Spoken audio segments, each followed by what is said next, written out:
Hello all of you, आप सभी का स्वागत है एक बार फिर हमारे YouTube channel daily current affairs में। तो आइए आज स्टार्ट करते हैं 2 अप्रैल 2021 के करंट अफेयर्स। जो लोग चैनल पर नए हैं वो चैनल को सब्सक्राइब करके बेल आइकन प्रेस कर लें। और जिन लोगों को पीडीएफ डाउनलोड करना है इस वीडियो की, वो डिस्क्रिप्शन बॉक्स में जा सकते हैं, वहाँ से पीडीएफ डाउनलोड कर सकते हैं। तो चलिए सेशन को स्टार्ट करते हैं। हमारा पहला क्वेश्चन है, हाल ही में पाकिस्तान सरकार ने भारत के साथ किन चीज़ों के आयात पर लगे प्रतिबंध को हटा दिया है? तो इसके ऑप्शन दिए गए हैं, चीनी, कपास और सूत, नमक, दाल और चावल, तेल, रत्न और आभूषण, लोहा, इस्पात और फल। तो इसका राइट आंसर है चीनी, कपास और सूत। हाल ही में पाकिस्तान सरकार ने भारत के साथ चीनी, कपास और सूत के आयात पर लगे प्रतिबंध को हटा दिया है। पाकिस्तान की सरकार में आर्थिक मामलों से जुड़ी कमेटी द्वारा मंजूरी देने के बाद अब पाकिस्तान जून 2021 तक भारत से कपास का आयात करेगा। भारत बाघा के रास्ते पाकिस्तान को कपास भेजता था, लेकिन 5 अगस्त 2019 को जम्मू कश्मीर से आर्टिकल 370 हटने के बाद पाकिस्तान ने भारत से इंपोर्ट बंद कर दिया था। पाकिस्तान की कैपिटल है इस्लामाबाद। पाकिस्तान में इमरान खान की सरकार है। यहाँ पर राष्ट्रपति आरिफ अलवी हैं। तो आइए अपने नेक्स्ट क्वेश्चन की तरफ आगे बढ़ते हैं। तो हमारा दूसरा क्वेश्चन है, साउथ सिनेमा के किस दिग्गज अभिनेता को 51वें दादा साहब फाल्के पुरस्कार से सम्मानित किए जाने की घोषणा की गई है? तो इसके ऑप्शन दिए गए हैं, चिरंजीवी, रजनीकांत, प्रभास, प्रकाश राज। तो इसका राइट आंसर है रजनीकांत। केंद्रीय मंत्री प्रकाश जावड़ेकर ने 1 अप्रैल 2021 को दादा साहब फाल्के अवार्ड की घोषणा की। इस बार साउथ के सुपरस्टार रजनीकांत को दादा साहब फाल्के अवार्ड से नवाजा जाएगा। रजनीकांत ने 25 साल की उम्र में अपने फिल्मी कैरियर की शुरुआत की। दादा साहब फाल्के पुरस्कार भारत सरकार की ओर से दिया जाने वाला एक वार्षिक पुरस्कार है। यह पुरस्कार किसी व्यक्ति विशेष को भारतीय सिनेमा में उसके आजीवन योगदान के लिए दिया जाता है। तो आइए अपने नेक्स्ट क्वेश्चन की तरफ आगे बढ़ते हैं।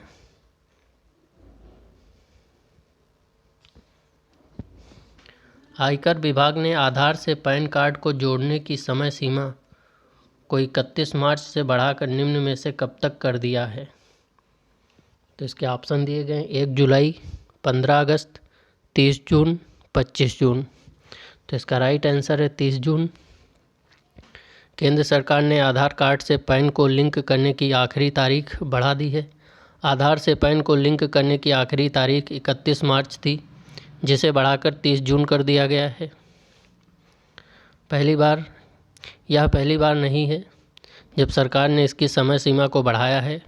कोरोना वायरस महामारी के चलते हो रही परेशानी को देखते हुए सरकार ने इस समय सीमा को आगे बढ़ाया है। तो आइए अपने नेक्स्ट क्वेश्चन की तरफ आगे बढ़ते हैं। तो हमारा चौथा क्वेश्चन है,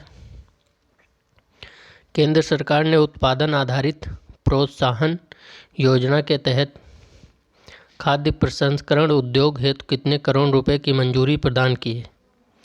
तो इसके ऑप्शन दिए गए, 15,900 करोड़ रुपए, 20,900 करोड़ रुपए, 12,900 करोड़ रुपए, 10,900 करोड़ रुपए। तो इसका राइट आंसर है 10,900 करोड़ रुपए। केंद्र सरकार ने 31 मार्च 2021 को उत्पादन आधारित प्रोत्साहन योजना के तहत खाद्य प्रसंस्करण उद्योग के लिए 10,900 करोड़ रुपए की मंजूरी दी है। प्रधानमंत्री नरेंद्र मोदी की अध्यक्षता में केंद्रीय मंत्रिमंडल ने इस योजना को मंजूरी दे दी है, जिससे 2.5 लाख लोगों को रोजगार मिलने और निर्यात में बढ़ोतरी की उम्मीद है। साथ ही इससे उपभोक्ताओं को मूल्य वर्धित उत्पादों की उपलब्धता बढ़ेगी। नेक्स्ट क्वेश्चन की तरफ आगे बढ़ते हैं।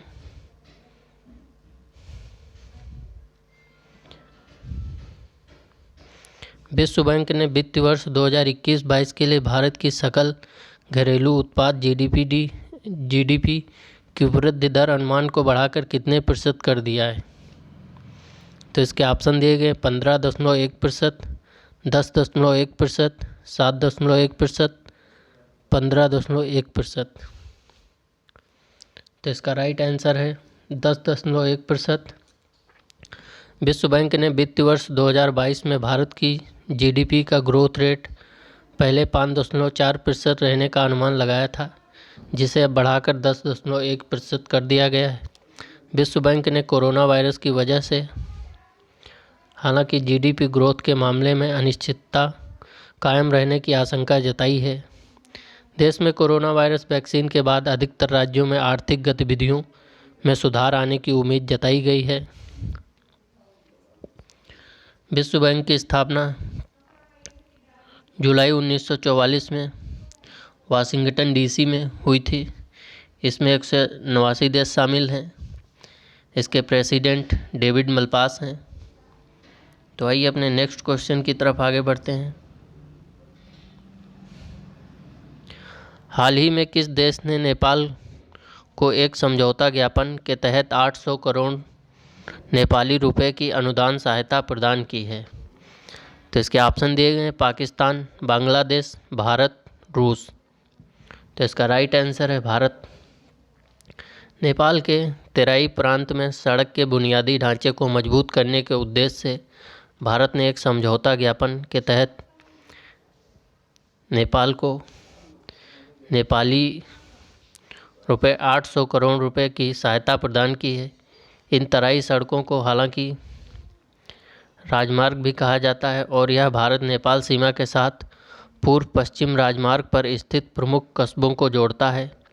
इस परियोजना को भारत सरकार के वित्त पोषण और नेपाल कार्यान्वयन की सरकार के तहत लागू किया गया है। पाकिस्तान की कैपिटल इस्लामाबाद इमरान खान की सरकार है। बांग्लादेश की कैपिटल ढाका, यहाँ पे शेख हसीना की सरकार है। भारत की कैपिटल नई दिल्ली, यहाँ पे प्रधानमंत्री मोदी की सरकार है। रूस की कैपिटल मॉस्को, यहाँ पे व्लादिमीर पुतिन की सरकार है। तो आइए अपने नेक्स्ट क्वेश्चन की तरफ आगे बढ़ते हैं। तो हमारा 7वां क्वेश्चन है, चीन और किस देश के बीच 25 साल के रणनीतिक सहयोग समझौते पर हस्ताक्षर किए गए हैं? तो इसके ऑप्शन दिए गए हैं ईरान, नेपाल, जापान, भारत। तो इसका राइट आंसर है ईरान। चीन और ईरान के बीच 25 साल के रणनीतिक सहयोग समझौते पर हस्ताक्षर किए गए। इस संधि का मुख्य उद्देश्य दोनों राष्ट्रों के बीच संबंधों को प्रभावी रूप से समन्वित और गहरा करना है और ऊर्जा, उद्योग, परिवहन सेवाओं और बंदरगाहों के क्षेत्र में निवेश के लिए एक डिजाइन स्थापित करने में मदद करेगा। इस समझौते में राजनीति, अर्थव्यवस्था और रणनीति के विभिन्न पहलू और घटक शामिल हैं। ईरान की कैपिटल है तेहरान, नेपाल की कैपिटल है काठमांडू, जापान की कैपिटल है टोक्यो, भारत की कैपिटल है नई दिल्ली। तो आइए अपने नेक्स्ट क्वेश्चन की तरफ आगे बढ़ते हैं। फ्रांस के राष्ट्रपति इमैनुअल मैक्रों ने कोरोना के खतरे को देखते हुए पूरे देश में कितने हफ्ते के लिए लॉकडाउन लगा दिया है? तो इसके ऑप्शन दिए गए हैं 1 हफ्ते, 2 हफ्ते, 4 हफ्ते, 3 हफ्ते। तो इसका राइट आंसर है 4 हफ्ते। फ्रांस के राष्ट्रपति इमैनुअल मैक्रों ने कोरोना के खतरे को देखते हुए पूरे देश में 4 हफ्ते के लिए लॉकडाउन लगा दिया है। राष्ट्रपति मैक्रों ने कहा कि स्कूलों को कम से कम 3 सप्ताह के लिए बंद किया जाए। लॉकडाउन का यह फैसला उस समय लिया गया जब फ्रांस में कोरोना की तीसरी लहर चल रही है। 4 सप्ताह तक लगाए हर देशव्यापी लॉकडाउन के दौरान केवल ज़रूरी सामानों की दुकानों को खोलने की इजाज़त है। फ्रांस की कैपिटल है पेरिस, यहाँ पे राष्ट्रपति हैं इमैनुअल मैक्रों। तो आइए अपने नेक्स्ट क्वेश्चन की तरफ आगे बढ़ते हैं।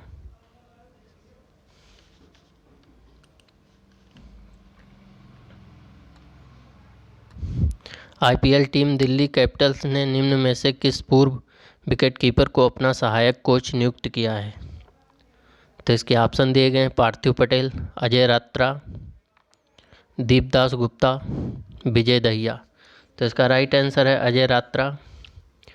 Indian Premier League IPL franchise Delhi Capitals ने घोषणा की कि उसने लुभावनी लीग के 14वें सत्र से पहले पूर्व भारतीय विकेटकीपर अजय रात्रा को टीम का सहायक कोच नियुक्त किया है। दिल्ली कैपिटल्स पिछले चरण के फाइनल में मुंबई इंडियंस से हारकर उपविजेता रही थी। आईपीएल का आगामी चरण 9 अप्रैल से शुरू होगा। उन्होंने हाल ही में सैयद मुश्ताक अली टूर्नामेंट और विजय हजारे ट्रॉफी में असम टीम को कोचिंग दी थी अजय रात्रा ने। तो इसका राइट आंसर है अजय रात्रा। तो आइए अपने नेक्स्ट क्वेश्चन की तरफ आगे बढ़ते हैं। तो हमारा 10वां क्वेश्चन है, रक्षा अनुसंधान एवं विकास संगठन ने हाल ही में किस एंटी सैटेलाइट मिसाइल को सफलतापूर्वक परीक्षण किया है? मिसाइल का सफलतापूर्वक परीक्षण किया है। तो इसके ऑप्शन दिए गए हैं, जल शक्ति मिसाइल, युवा शक्ति मिसाइल, मिशन शक्ति मिसाइल, गगन शक्ति मिसाइल। तो इसका राइट आंसर है मिशन शक्ति मिसाइल। रक्षा अनुसंधान एवं विकास संगठन ने हाल ही में मिशन शक्ति मिसाइल को सफलतापूर्वक परीक्षण किया है। तब से अब तक भारत अंतरिक्ष में अपनी सैन्य क्षमताओं को बढ़ाने पर लगातार काम करता रहा है। इसी का परिणाम है कि डीआरडीओ ने सेंसर और सैटेलाइट विकसित किए हैं जो युद्ध की स्थिति में ज़मीन पर मौजूद रक्षा बलों की मदद कर सकते हैं।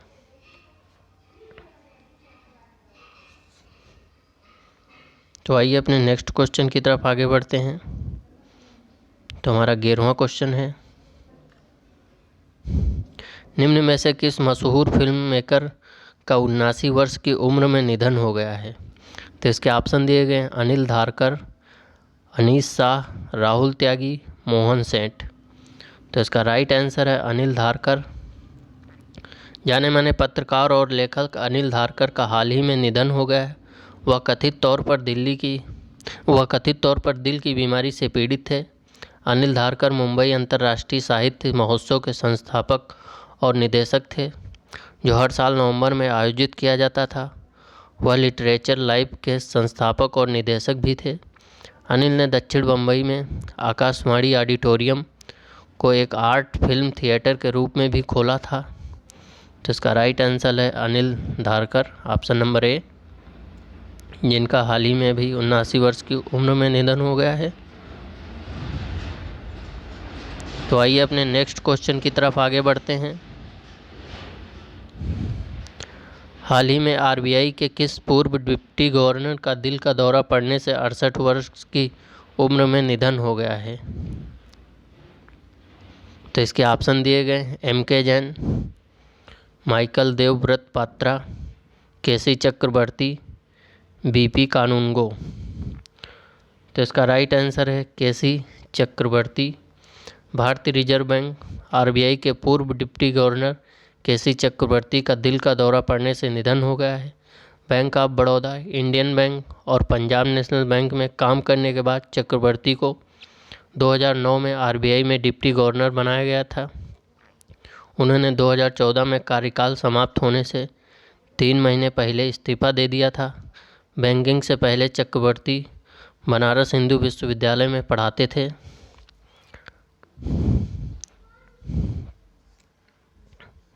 तो आइए अपने नेक्स्ट क्वेश्चन की तरफ आगे बढ़ते हैं।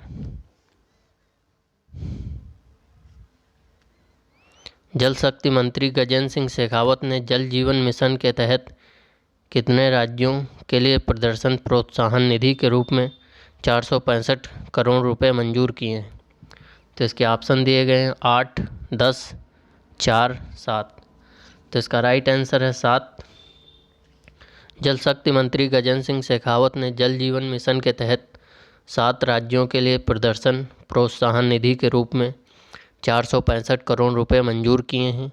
ये राज्य हैं अरुणाचल प्रदेश, मणिपुर, मेघालय, मिजोरम, सिक्किम, गुजरात और हिमाचल प्रदेश हैं। प्रदर्शन प्रोत्साहन अनुदान के लिए मानदंडों में जल जीवन मिशन के तहत भौतिक और वित्तीय प्रगति, जलापूर्ति योजनाओं की कार्य क्षमता और निधि का उपयोग करने की क्षमता शामिल है। तो आइए अपने नेक्स्ट क्वेश्चन की तरफ बढ़ते हैं आगे। और आज का हमारा लास्ट क्वेश्चन है, भारतीय रिजर्व बैंक आरबीआई ने पंजाब और महाराष्ट्र सहकारी बैंक में निकासी और जमा पर प्रतिबंधों को किस तारीख तक बढ़ा दिया है? तो इसके ऑप्शन दिए गए हैं, 30 जून 2021, 30 अगस्त 2021, 30 मई 2021, 30 जुलाई 2021। तो इसका राइट आंसर है 30 जून 2021। भारतीय रिजर्व बैंक आरबीआई ने पंजाब और महाराष्ट्र सहकारी बैंक में निकासी और जमा पर प्रतिबंधों को 30 जून 2021 तक बढ़ा दिया है।